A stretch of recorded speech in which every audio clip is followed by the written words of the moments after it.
fikih. Nah, sekarang kita lihat tinjauan Majelis Ulama. Tadi kita sudah simak secara terang benderang bahwa Majelis Ulama sudah menjelaskan bahwa ini perbuatan haram dan menodai agama. Kemudian tinjauan yang ketiga, dari hukum pidana.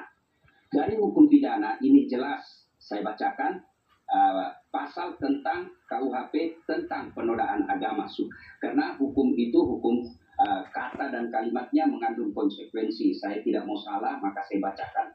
Setiap orang yang dengan sengaja di depan umum mengeluarkan perasaan atau melakukan perbuatan yang bersifat bermusuhan, penyalahgunaan atau penodaan terhadap suatu agama yang dianut di Indonesia dapat dipidana.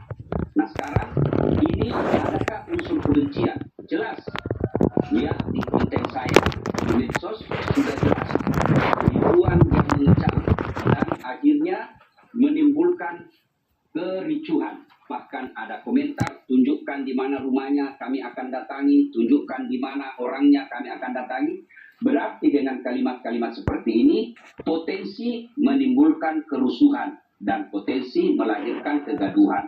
Karenanya sudah bisa dijerat secara pidana. Keempat, dari tinjauan ilmu komunikasi. Tadi kita dengar ini kegiatan promosi. Promosi itu endingnya, tujuan akhirnya bagaimana orang simpati sehingga orang melakukan pembelian terhadap barang dan produk yang kita jual. Nah, sekarang dengan kegiatan tersebut bukan simpati, malah kebencian.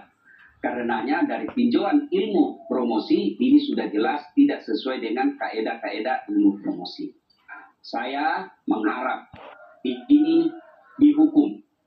Bukan karena kita benci, bukan karena kita jengkel, tetapi memberikan efek jerak bahwa orang dewasa mesti bertanggung jawab terhadap apa yang dilakukan. Tidak cukup minta maaf, karena kalau minta maaf tidak akan menimbulkan efek jerak kepada yang lain. Kalau tidak dihukum, maka anak-anak kita akan berkata gampang, nanti kita minta maaf secara umum, kita minta maaf di medsos, sudah selesai persoalan. Tidak, mesti dipidana supaya menjadi pelajaran buat yang lain agar tidak melakukan hal ini. Yang kelima, bagi mereka yang menganut kebebasan. Ingat saudaraku, kebebasan itu bukan seperti kita di hutan, boleh seenak-enaknya.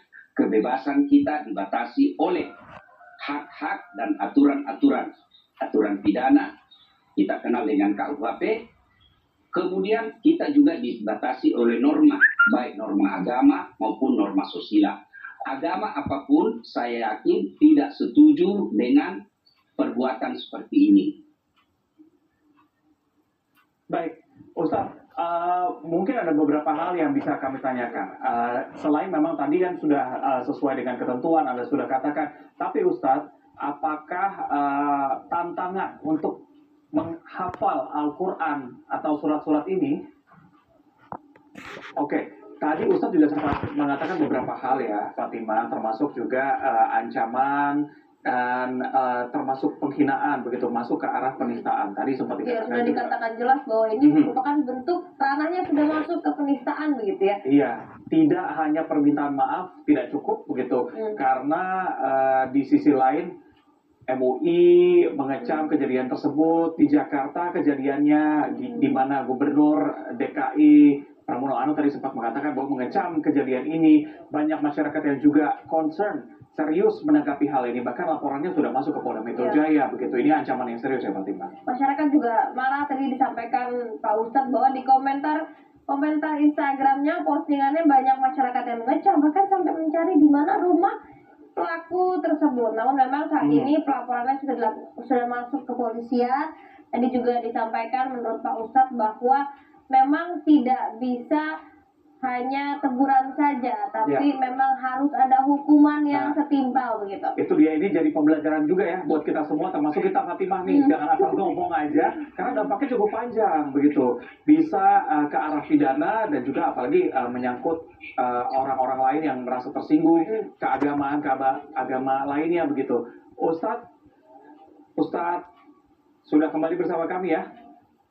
Ya, saya sambung lagi, itu tadi sudah jelas dalam Baik. Quran surah Al-Maidah ayat 90.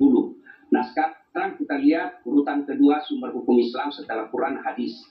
Dalam hadis dijelaskan ada 10 golongan orang yang kena laknat Allah. Dalam hal ini laknat Allah dalam maknanya dapat hukuman dosa karena minuman keras ini. Di antaranya ada 10 golongan yang menjualnya, yang mempromosikannya, yang membelinya, yang membawanya, yang membelikannya, yang menunjukkan tempatnya. Bahkan orang yang duduk bersama peminumnya pun dapat hukuman. Kenapa? Karena dia termasuk mencela agama. Saya tidak minum, saya tidak membelikannya, saya tidak menunjukkannya. Tapi saya duduk bersama mereka yang mabuk-mabuk dan minum itu, saya juga kena hukuman. Kenapa? Saya dianggap menghina Al-Quran. Karena duduk bersama orang yang menghinanya. Begitu kerasnya tentang hukum ini, amar ini, maka disebut rijesun, maka moyangnya dosa. Kemudian tinjauan ada yang dalam Islam itu disebut maqasidul syariah. Kenapa muncul hukum? Ada 5 hukum termasuk haram, halal, makruh, mubah, halal. Itu ada disebut maqasidul syariah. Ada 5 sebab datangnya hukuman. Lahirnya hukum. Ada disebut hifzul akal, memelihara akal. Kenapa khamar diharamkan, narkoba diharamkan? Karena dia merusak akal. Nah, kita lihat kelakuan anak-anak yang seperti ini kan sudah kehilangan akal sehat. Itulah sebabnya maka khamar ini diharamkan. Karena bisa berdampak hukum pidana, moral, dan juga bisa berdampak merusak jiwa dan akal sehat. Oke, Ustadz mungkin sedikit saja, singkat saja. Ini yang buat saya penasaran juga, apakah sebenarnya memang tantangan untuk menghafal Al-Quran ini diperbolehkan? Misalnya hadiahnya tidak minuman keras, tapi hadiah yang lain yang memang halal begitu. Ya boleh deh. Kan coba lihat Boleh, ada ya? namanya musabaqah hafal Quran. Ya, itu kan ada hadiahnya. 30 juz bisa sampai hadiahnya 50 juta, 100 juta. Jadi bukan soal hadiahnya, tapi bagaimana cara mempromosikannya. Ya, bagaimana bentuk tantangannya. Karena bentuk tantangannya menghafal Quran, tapi hadiahnya hamar, jadi haram. Ya. Oke. Baik. Terima kasih Ustadz Dasna Latif sudah bergabung bersama kami pagi ini. Assalamualaikum, sehat terus ya Ustadz. Terima kasih Pak Ustadz. Amin. Kita aja